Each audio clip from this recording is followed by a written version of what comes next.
PSL এর bat বলের লড়াই শুরু হচ্ছে আজ, আর শুরুর দিনই মাঠে নামছে দুই বাংলাদেশি ক্রিকেটার। আগে পিএসএল খেলা হয়েছে মুস্তাফিজুর রহমানের, এবার তার সঙ্গে একই দলে ওপেনার পারভেজ হোসেন ইমন। এই দুই বাংলাদেশি তারকাকে নিয়ে হায়দ্রাবাদ বধে মাঠে নামবে লাহোর দল। পিএসএল এ একই দিনে দুই বাংলাদেশির মাঠে নামা নিয়ে থাকছে প্রতিবেদন। একসময় ফ্র্যাঞ্চাইজি ক্রিকেটে বাংলাদেশিদের দেখা যেত কালে ভদ্রে, তবে বর্তমানে যেন বদলেছে সময়ে।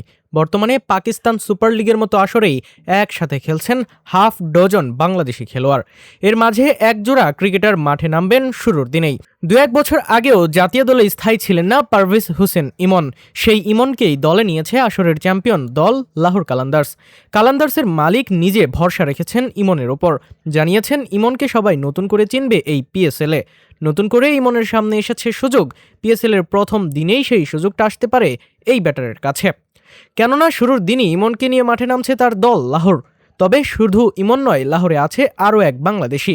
আইপিএলের 9 কোটি রুপি পাওয়া থেকে শুরু করে আসর থেকে বাদ দেয়া ফিজকে নিয়ে নাটকীয়তা কম হয়নি। এরপর পিএসএল এর নিলামে নাম দেন ফিজ, তাকে নিয়ে হয় কারাকারি। শেষমেশ সরাসরি চুক্তিতেই ফিজ আসেন লাহোরের ডেরায়।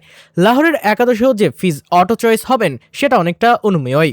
বর্তমান চ্যাম্পিয়ন লাহোরের একাদশে আগের মতোই শক্তিশালী। শাহিন আফ্রিদি, হারিস রৌফ, রাজারা আছেন দলে।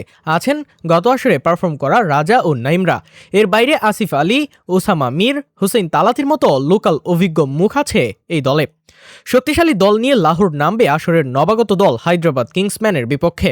নবাগত হলেও দলটা বেশ শক্তিশালী। Glenn Maxwell, Kusal Perera, Marnus Labuschagne, Usman Khan, Shayan Jahangir, Hasan খানের মতো তারকা ব্যাটসম্যান আছে তাদের দলে। বোলিংয়েও আছে রিলে মেরদিথ, আকিব জাভেদ, মোহাম্মদ আলীরা। সব মিলিয়ে এই আসরে চমক দেখানোর মতো দল গড়েছে হায়দ্রাবাদ। এই দুই দলের লড়াইয়ের মধ্য দিয়ে শুরু হবে পিএসএল এর এবারের আসর, আর সেই আসরের শুরুর দিনেই একই দলের হয়ে ম্যাচ জেতানোর সুযোগ দুই বাংলাদেশের।